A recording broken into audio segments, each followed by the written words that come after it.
असा अनुभव आलाय का हो की कोणीतरी तुम्हाला ज्ञानाच्या, तत्वज्ञानाच्या मोठ्या मोठ्या गोष्टी सांगितल्या आणि तुम्ही विचार करायला लागलात की जर बाबा सगळं काही ज्ञानच आहे तर मग मला हा कष्ट आणि त्रासाचा रस्ता का धरायला लावलाय? आज अर्जुनाच्या मनात सुद्धा हाच प्रश्न निर्माण झालाय. अर्जुनाने श्रीकृष्णाचे ऐकले आणि तो गोंधळात पडला.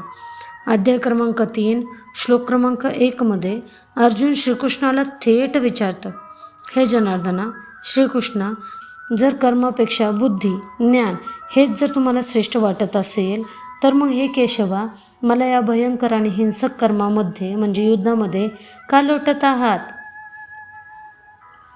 अर्जुनाच्या या प्रश्नातून आपल्या प्रत्येकाचा पळपुटेपणा उघड होतोय. श्रीकृष्ण म्हणाले, बुद्धी आणि ज्ञान श्रेष्ठ आहे. तर अर्जुनाने या बोलण्याचा त्याचा सोयीस्कर अर्थ काढला. अर्जुनाला काय वाटलं, अरे वा, म्हणजे मला युद्ध करण्याची गरजच नाही, मी गप्प बसून ज्ञान मिळवतो आणि ध्यान लावतो. अर्जुन असं का विचारतोय? कारण कठीण काम, कर्म करायला, जबाबदारी उचलायला, संघर्षाने समोर जायला ताकद लागते. मानवी मेंदू, माणसाचा जो मेंदू आहे ना, तो नेहमी सोपा रस्ता शोधतो.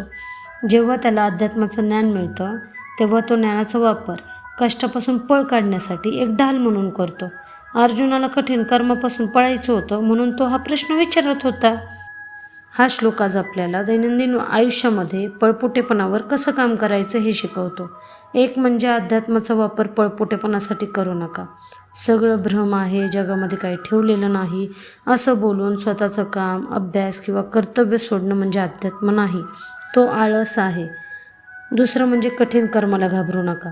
आयुष्यात जेव्हा एखादं घोर कर्म म्हणजे कठीण किंवा आव्हानात्मक काम समोर येतं ना, तेव्हा ज्ञानाच्या बाता मारून मागं हटणं हा पोरकटपणा आहे. आणि तिसरं म्हणजे शंका स्पष्ट विचारण्याची हिंमत ठेवा. अर्जुनासारखे मनामध्ये गोंधळ ठेवून जगू नका.